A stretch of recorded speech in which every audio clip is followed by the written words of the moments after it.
Ooh,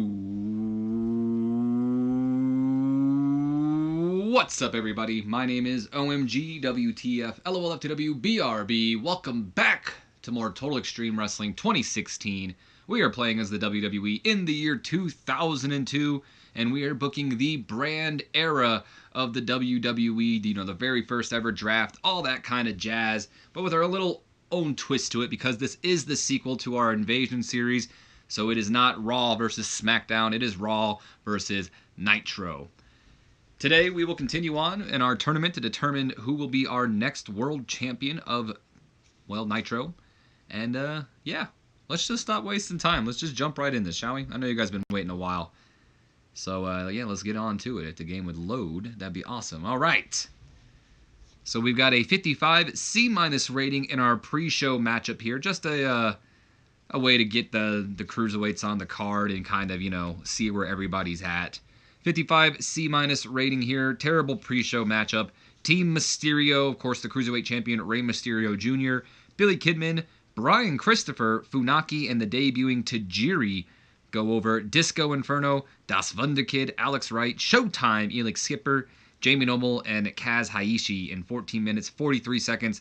After Tajiri gets the win over Jamie Noble with a Brainbuster. Good God. Brainbuster! Of course, Tajiri was the weak link, struggling to keep up with everyone else's in-ring performance. His popularity is a lot lower than everybody else's, so that's probably going to take some catching up to do. I should probably take a look to see what his pop is after this episode, though, just to kind of get a general idea of how much he's performing above or below.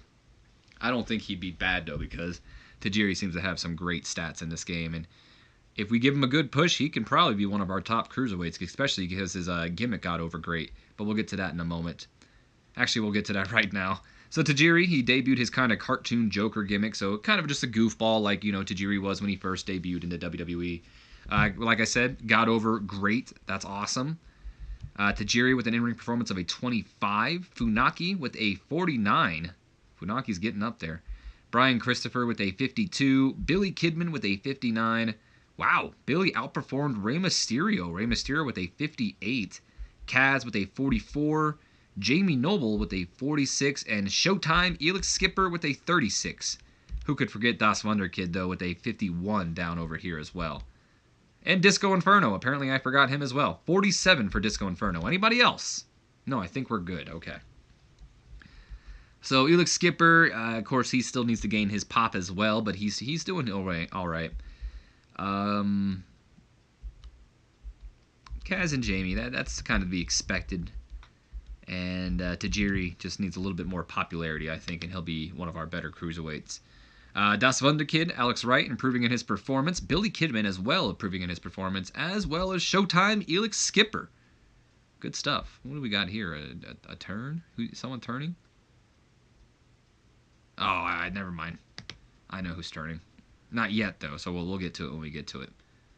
So moving on, we then go on to the opening segment of the show, which gets a 85 B+ rating here. Nitro opens up with Shane McMahon and co. already making their way down to the ring, so we hear the money, money, money, money, money, money, money, money, money going off. Shane McMahon kind of accompanied to the ring by his kind of, I don't know, his crew. I don't want to call them a stable, but they're like Shane McMahon's guys, pretty much. You got the Steiner brothers, Mr. Perfect, Booker T's there, so they're all making their way down to the ring, and then once in the ring, Shane McMahon takes the mic, and he goes, "How's it going, Colorado?" I think that's where we're at. I know that's not a city either, but I don't know where the hell the Pepsi Center is at, and I don't care to look it up. But anyway, now before we get on with the show, I just want to make an announcement for all the Ric Flair fans in the audience tonight, because I hate to be the bearer of bad news, but the Nature Boy will not be here this week. Because you see, after many heated interactions between myself and Mr. Flair last week, I've decided to give him the week off. Aren't I a great boss? Why are you booing me? Alright, calm it down, calm it down. But the show must go on, and it will go on without Mr. Flair. So if you're all upset by this, then feel free to leave the arena in a calm and collective manner. And of course, no refunds will not be given. Thank you, and enjoy the show. So Shane McMahon just kind of letting everybody know that Ric Flair won't be here, but before he can get out of the ring, get out of the arena pretty much, The Rock's music goes off, and out comes the People's Champ to interrupt Shane O'Mac himself. And out he comes, he takes the mic and he goes, No, where do you think you're going, you blue blood snake? Is that how you're doing things now? Someone disagrees with you, and you give him a week off? Well then where's The Rock's week off? Let the Rock pull out his handy-dandy notepad here, because I got some things I want to say to you. Because if that's the case, Shane McMahon, then The Rock has a few words for you. And then Rick Steiner steps in, he goes, Shut your damn mouth, boy. You ain't getting no week off, because you're in the ring with me tonight. I don't know why he sounds like Wolverine, but he does. And there's a world title shot on the line, so you can bet your ass that you're getting the... Why am I messing this up? That you're going to get the best fight out that this dog can give.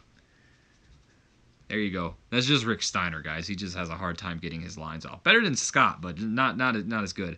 Then Rock looks at him, he goes, Well, ruh-roh, Raggy. Listen here, Scrappy Steiner. You're all bark and no bite. And you better bring your best fight, big dog, because The Rock ain't no dog. The Rock's all man. And if you don't bite, then The Rock will put your ass down. If you smell what The Rock is cooking. That's a horrible promo. What was I thinking when I wrote that? If you smell what The Rock is cooking. And The Rock's music goes off, and there you have it. Sets up for our main event match tonight. Lets the audience know that there won't be any Ric Flair tonight. Shane McMahon letting the power kind of get to his head. Ric Flair kind of exposing him for it. And Shane McMahon says, You know what, Rick? Have the week off. Think about your actions. And Rock kind of calling him out for it. We all know The Rock's been feuding with Shane McMahon. We all know it. Been feuding with him for a while, trying to get that one-on-one match. Says, I've been criticizing you. I haven't gotten a week off. But he does have a match tonight, and that's against one Rick Steiner. Or Scrappy Steiner, as The Rock called him. I like that reference, by the way. You should appreciate that reference. Shane McMahon improvised well. Bobby Heenan is still pretty weak, but that'll be taken care of sooner or later. Did get the show off to a strong start. The crowd was hot. Mr. Perfect looked lost out there, but that's okay. Booker T looked good. The Rock, of course, was a real star in this segment. And not only did it advance the Battle for Nitro storyline, but it gained some heat for the WCW World Title tourney matches, or storyline as well. We then move on to our next segment as we go to our color commentators with a 62 solid C rating here. Mike Tenay continues, the camera's just kind of back on them. This is like the normal things we don't normally see, but I kind of wanted to highlight it this time because something special goes on here. So Tenay just kind of relaying the news. He goes, Well, you heard the news from Shane McMahon. Ric Flair has been given the week off. But that's when Bobby Heenan kind of chimes in. He goes, You know what? Now wait a minute. Let's just call it how we see it. The only reason Rick was given a week off is because he was starting to make sense. And Shane wanted to shut him up. And Dusty Rhodes gives Bobby kind of like this shock look, and he goes, Are you saying that you agree with Ric Flair, Bobby? And Heenan looks at him and he goes, I'm just saying a lot of things he's saying have truth behind them. Truth that Shane McMahon doesn't want anyone to know. So Bobby Heenan, who's kind of like the heel of the group, or the commentators here, seems to be siding against Shane McMahon in kind of shocking. You would think he'd more side with the boss here. It's kind of what Bobby Heenan's been known for. But then again, he does have a past with Ric Flair, so maybe that will shine through. But I'd like to imagine one of the reoccurring themes we'll see throughout the night, because we're not going to see Bobby Heenan trash-talking Shane throughout the night. But one of the reoccurring themes we'll see throughout the night is that, Bobby Heenan's just kind of, hitting jabs at Shane McMahon every chance he can. So keep that in mind, you guys. We won't see it, but just it's happening during the matches and everything else as well. So we then move on to our next segment of the night, which is just kind of like a preview match. Mr. Perfect, made his return to TV a couple weeks back, and now he's finally making his first in-ring, having his first in-ring match back, pretty much. So solid 61 C rating here as Mr. Perfect goes over Al Snow in about 6 minutes, 4 seconds. Decent reaction from the crowd. Subpar wrestling. Perfect. Maybe not so perfect because Al Snow brought it to him a little bit here, and he had to actually win by cheating. Got a handful of tights rolling up Al Snow there and pulled out the victory. I don't know, maybe if he got a handful of tights. I'd like to imagine he hit the perfect plex. I mean, we can't have Mr. Perfect have his debut match back without hitting a perfect plex. So maybe he cheated in some other way and then hit the perfect plex. But nonetheless, Mr. Perfect gets the victory over one Al Snow here tonight. Al Snow with an in-ring performance of a 56 surprisingly outperforms Mr. Perfect. I mean, Mr. Perfect, he's a little older, probably has some ring rust. In fact, we can go ahead and look at the dirt sheet and find out what is exactly going on with Mr. Perfect. He does have star quality, some charisma, and high morale. That's awesome. But like I said, you know, look at that, being rusty. So this is his first match back. Apparently he's not consistent enough. The locker room morale will definitely have something against it. And he is declining, which is unfortunate. He is declining in his physical ability. But either way, get some popularity behind Mr. Perfect as well, and he should probably perform at more of an upper mid-card level, which is where we kind of want him at anyway. Good opening match. I'm happy with that. And then afterwards, the match is over. Mr. Perfect asks for a mic, and he begins to speak in said mic. And he goes, "Hey, Ric Flair, I know you're back at home watching this, so I just wanted to say something to you. You know, it's a damn shame you couldn't be here tonight because I would have loved for my first opponent back here on Nitro to have been none other than you, Nature Boy. Wouldn't it have been more... There wouldn't have been a more perfect way to restart my career on Friday Night Nitro. I mean, what could a better debut match be than exposing a washed-up has-been like yourself, Nate? But that's when the lights kind of go gold. And then Goldust makes his return to WWE TV via satellite from Hollywood, of course. He's on the Titantron, and he begins to speak, and he goes, "A wise man once said, there are no perfect men in the world, only perfect intentions. Robin Hood, Prince of Thieves, 1991. With that being said, what are your intentions with me, oh perfect one? Because next week, I fully intend to have my way with you on my path to gold." And maybe Goldust music goes off, and Mr. Perfect just kind of stands in the ring looking kind of shocked and stunned, like, what the hell? And a 75 B- rating for Goldust making his return. And Goldust and Mr. Perfect, I mean, the reason Goldust is kind of here is because, well, Goldust and Perfect will be facing each other in round 1 of the WCW World Title Tournament, so that Goldust kind of making his intentions clear, calling his shot here, and, telling Mr. Perfect, I don't know, maybe even his own way, you're not so perfect, and I'm going to show it on my path to gold. Either way, Goldust debuting his weirdo gimmick got a rating of very good. Awesome.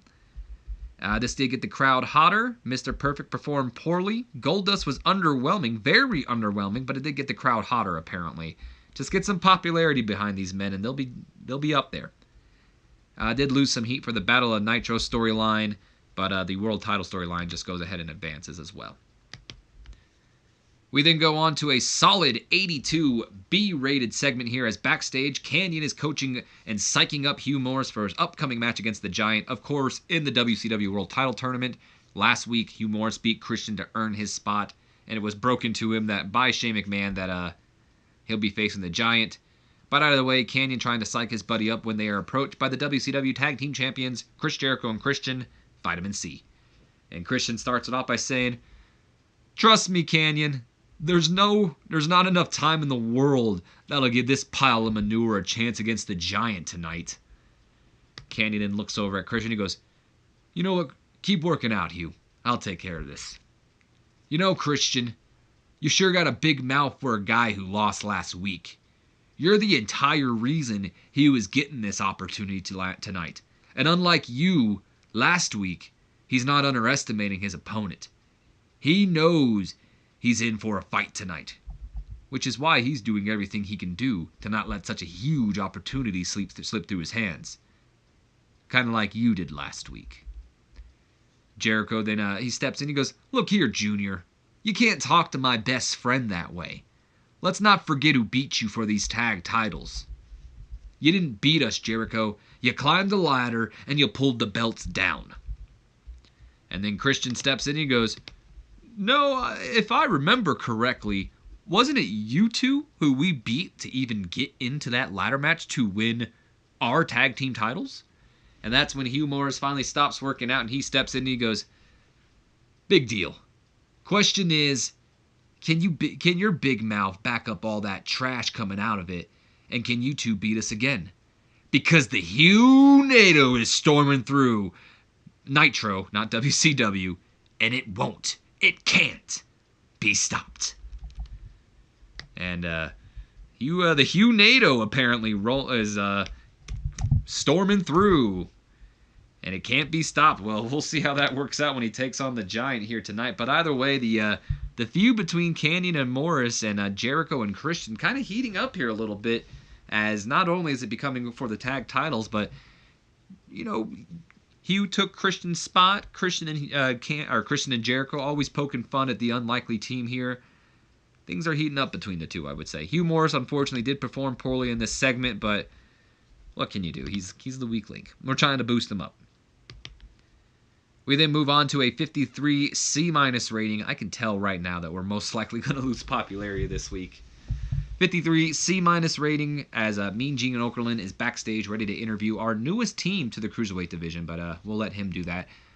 Hey wrestling fans, Mean Gene Okerlund here, and joining me now are a new team to the Cruiserweight division, Dean Malenko and Jerry Lynn. Gentlemen, get in here because I wanted to speak to you two about last week.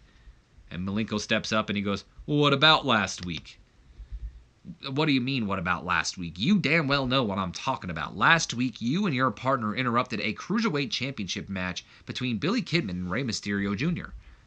And Malenko steps up once again. He says, "Jerry and I couldn't stand on the sidelines and watch the Cruiserweight division become a joke Cruiserweight division become a joke for so long, Mean Gene." A joke? You can't mean that. But it's true, Mean Gene. You can't tell me watching two wannabe Evel Knievels try and kill themselves in the ring by playing a game of who can do the most flips is entertaining. The Cruiserweight division needs a serious change to it. Jerry and I are that serious change. But you know what, Mean Gene? Jerry and I much rather prefer to let our action do the talking."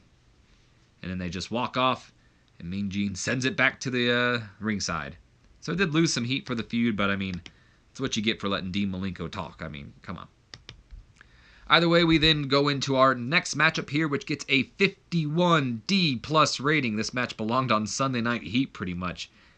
But whatever, that's what you get for borrowing Sunday Night Heat people.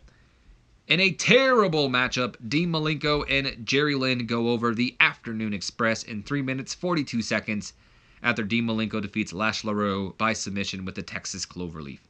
In terms of in-ring work, of course, Dean Malenko was head and shoulders above everybody else.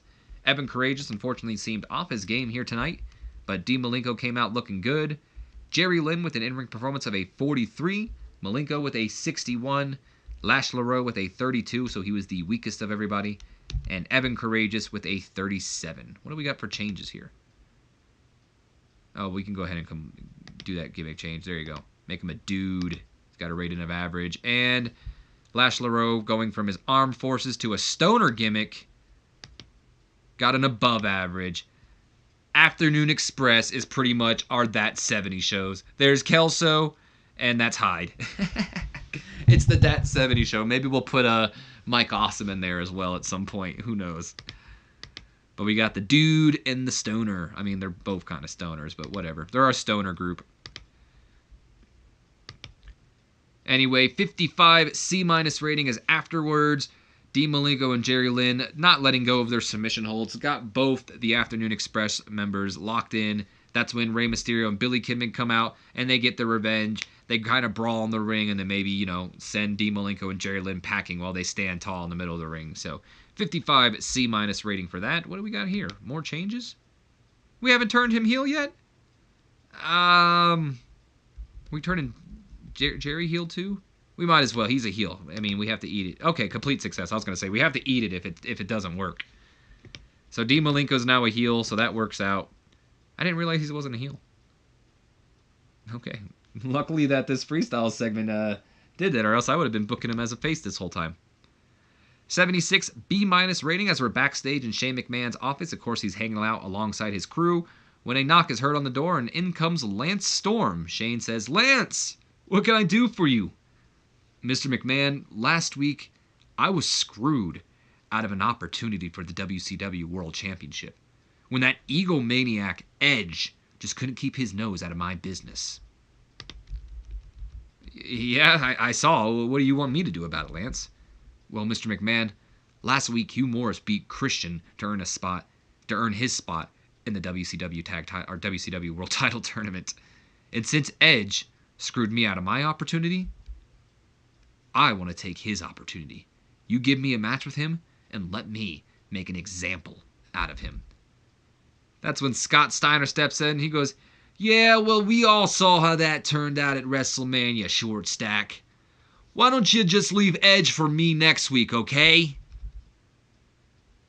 Shane McMahon agrees. He says, Scott's got a point, Lance. Plus, you've already had your opportunity. Let's not let your ego get in the way now." And Lance Storm, a little irritated by that, he just kind of looks over and he's like, it doesn't say anything, he just walks out. You can definitely tell he's irritated that he was denied his opportunity against Edge. Edge screwed him out of his opportunity, so he wanted his opportunity.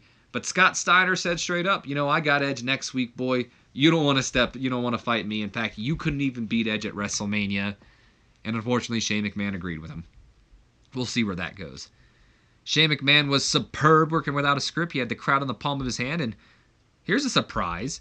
Lance Storm worked the crowd well, using the freedom to improvise to his advantage. I bet you never thought you'd read that in a day in your life. Mr. Perfect still performing poorly, though. And it did lose some heat for the world title tourney. I don't know why. Should probably take Lance. I guess maybe because Scott was in there and Edge and all of them as well. Stacy's improving in her acting. That's good.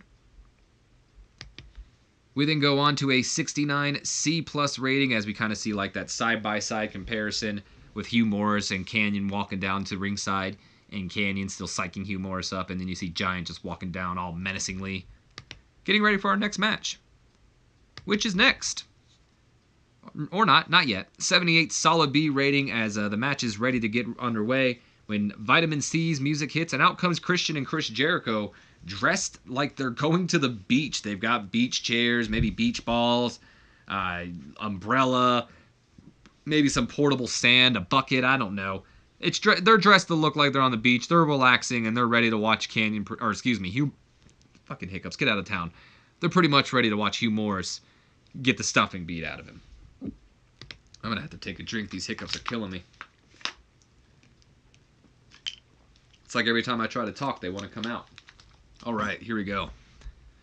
So we move on to our first match, or first tournament match of the night. There we go. That's what I'm trying to say. First tournament match of the night. Hugh Morrus versus Giant gets a 77 solid B rating. And about that had good heat and decent wrestling to it. The Giant, yep, it happened. The Giant goes over Hugh Morrus in 5 minutes, 44 seconds by pinfall with a choke slam. Of course, Jericho and Christian distracting Hugh Morrus throughout the match, maybe playing with their beach ball and throwing stuff like that at him. But at the end of the day, Hugh Morrus finds himself in a choke slam. Choke slam. That was what it was. I had to look at it again. And, 1, 2, 3. There it is. Hugh Morrus with an in-ring performance of a 66. Giant with a 74. Good stuff. Good stuff. Hugh Morrus improving in his performance, and the Giant improving in his technical? Okay. Well, thank you, Hugh. Who would have guessed?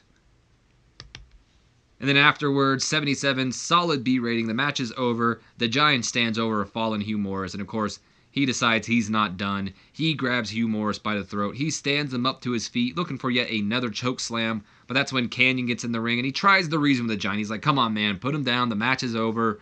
He sees it's going nowhere, though. So Kanyon then just tries to, all right, we'll do it the hard way. He tries to fight Giant off. Of course, Giant not having it. He puts down Kanyon with a solid right punch, as we all know it as the WMD, the weapon of mass destruction, pretty much. He knocks Kanyon out, pretty much, and then he picks Kanyon up by his throat, and now he has both the men by their throats, both the former tag team champions, and he hits them both with the choke slam. Meanwhile, Jericho and Christian are just still watching. They're laughing. They're mocking the two. Maybe they've even got some popcorn and they're throwing it at them now. I don't know. Either way, they're having a blast out there watching, their two rivals get beaten down on by this Giant. No worker improvements, though. We then move on to a 76 B- rating. Mean Gene really bringing The Rock down here. I should really probably not rate Mean Gene when he's interviewing The Rock. Either way, Mean Gene, he goes on to say, Mean Gene here, and joining me now is the man who will face Rick Steiner in our main event tonight, The Rock. Rock, tonight your match against Rick Steiner has an opportunity at the World Championship on the line. Win, and you move on to round 2. Lose, you're out. Are you nervous heading into your match tonight, considering Shane McMahon has made you public enemy number 1? Rock then looks at Mean Gene. He goes, Mean Gene Okerlund, what an honor. You ask The Rock if he's nervous. No, The Rock's not nervous. Doesn't matter who you send at The Rock. Send Scotty Boy. Give The Rock whoopee tea. It doesn't matter who you send at The Rock because the result will remain the same. Rock bottom. People's elbow. 1, 2, 3. If you smell what The Rock is cooking. Why did I end it twice with the if you smell what The Rock is cooking? That's just a powerful line. Mean Gene sends it back to the commentators as well. Mean Gene, of course, not looking good. How can you when you're at The Rock, the Scorpion King out there? I mean, come on, guys. No worker improvements. I would like Mean Gene to improve. We then go into a kind of a cruiserweight. Oh, fucking hell. That sucks. 54 C- rating here. And a terrible matchup. Chavo Guerrero goes over Spike Dudley in 8 minutes, 9 seconds while using the ropes for leverage. So, of course, Chavo Guerrero, he cheats to win. That's how it works. He's a Guerrero. That's what they do. He cheats to beat Spike Dudley and a little just, some cruiserweight action for everybody, Get the cruiserweights on the card. Kind of sucks, though, because as you can see, this did go ahead and start a storyline between the two, but what's unfortunate here is they just don't click. And it made for an awkward bout. So this is going to be a short storyline. But either way, Eddie Guerrero did some good work ringside. Of course, he accompanies Chavo to the ring. Chavo and Spike don't click, which is unfortunate. Chavo Guerrero with an in-ring performance of a 50, and Spike Dudley with a 39. Good God. No worker improvements. What do we got here? Gimmick change? Yeah, we can go ahead and complete that. Average rating, that's okay. So he's got an extremist gimmick now. And then after the matchup, we jump into a 57 C- rating. Eddie slides into the ring, of course, to celebrate with his nephew. Meanwhile, Spike Dudley rolls out of the ring, and he comes back into the ring, but this time with a kendo stick in hand, and he swings it and connects right at Chavo's back. And, of course, Eddie Guerrero looks over, and he sees, Chavo, and he connects right into the gut of Eddie Guerrero, and Eddie's kind of just wincing in pain, down there. Meanwhile, Chavo's just kind of like on all fours, if that's what you want to call it, hands and knees, and Spike just begins to just swing away right at the back of Chavo Guerrero with the kendo stick, pretty much screaming, "You want to cheat me? You want to cheat me?" Stuff like that. He just breaks the kendo stick over him pretty much before leaving the ring. So, unfortunately, Spike Dudley looked lost out there, but maybe he looked so lost because he was lost in his head. He got cheated out of the victory. Eddie Guerrero came across well, apparently. This does gain some heat for that feud. Very short-lived feud that we'll most likely have.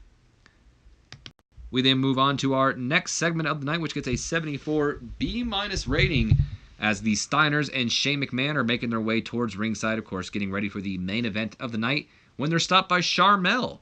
Sharmell goes on to say, "Excuse me, Rick, I was wondering if you had a response to what The Rock's had to say earlier." And then that's when Shane McMahon steps in. He goes, Sharmell, was it? Yeah, allow me to respond, because Rock shouldn't worry about the Steiners. He shouldn't worry about Booker T or anybody else. The only person The Rock needs to fear here on Nitro is yours truly. And he'll learn that tonight. let's go, gentlemen. And yeah, getting ready for the main event. Shane McMahon kind of sending a message. You will fear him. He's turning more into his father every time, it seems like.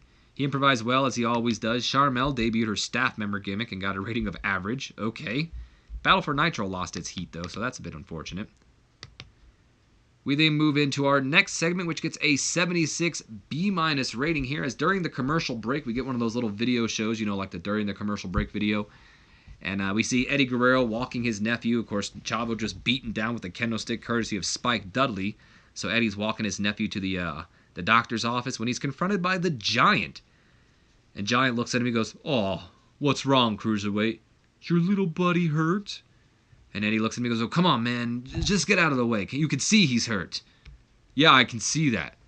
Take a good look at how he's feeling. Better yet, go find Hugh Morrus and see how he's holding up.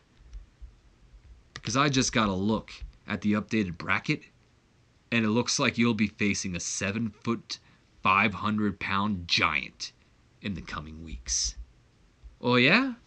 Well, good luck then, Holmes. I'll see you then." "Good luck? Is that a joke?" We got to do the Billy Kay. "You got to be joking me!" All right, there you go. I did it. "Is that a joke? The only one who's going to need luck is you, little man." And then Giant kind of walks by him, and he gives him like that shoulder check as well. So we found out that not only... What was it again? I forgot the match. Not only did we find out that Scott Steiner will be facing Edge in round 1, but we now found out one of the first matches. I think this might be the first match we know from round 2 now. Eddie Guerrero versus the Giant. Eddie, of course, beat Lance Storm last week. Giant just beat Hugh Morrus, so good luck, Eddie. Of course, does go ahead and start a storyline between the two, if you guys noticed that at the bottom there. 76 B- for the angle. We then go into a solid 80 rating segment, as the just get a hyped segment for Diamond Dallas Page's return to action next week, as he will be facing Sir William Regal, I would believe, right? Yeah, Sir Steven Regal. Sir Steven Regal in round 1 action of our WCW World Title Tournament, alongside Scott Steiner and Edge's match as well. So there's our 2 matches for the next Nitro. No worker improvements, though. We then go into a 71 B- rating here, as Shane McMahon's music plays, and out comes the owner of Friday Night Nitro, alongside his assistant Stacy Keibler, of course, as well as the Steiner brothers. Trust me, Stacy's there. She's just managing Shane, by the way. But instead of getting right into the ring, Shane and co. walk over to the commentary section, and Shane begins to speak. And he goes, Bobby, my man, you know, for someone called the Brain, I never expected you to be so stupid. Did you not think I'd hear you bad-mouthing me all night? Or did you secretly hope that I'd hear you? You know, I gave Ric Flair the week off because up until this point, I've had such a great relationship with him. But you, on the other hand, I've never cared for you. I only hired you because Rick said that you were the voice of WCW. But it's funny because every time I hear you speak, I don't think of WCW. I think of the old days with you and Gorilla Monsoon. I remember the Heenan family. I remember my father. So here's what we're going to do, Bobby. You see, I'm not giving you a week off. I'm going to give you more of a permanent vacation because you know what? You're fired. And that's kind of the end of the segment, but I'd imagine, you know, Tenay and Dusty and maybe even Heenan, I don't imagine reacting at all. Heenan was probably sitting there stone-faced like he saw it coming, like, yeah, whatever, I knew you were going to do it. You're a McMahon. But Mike Tenay's like, you got to be kidding me. And Dusty Rhodes, this is a stroke of power right here. I cannot believe you're doing this right now, McMahon. This is a stroke of ego.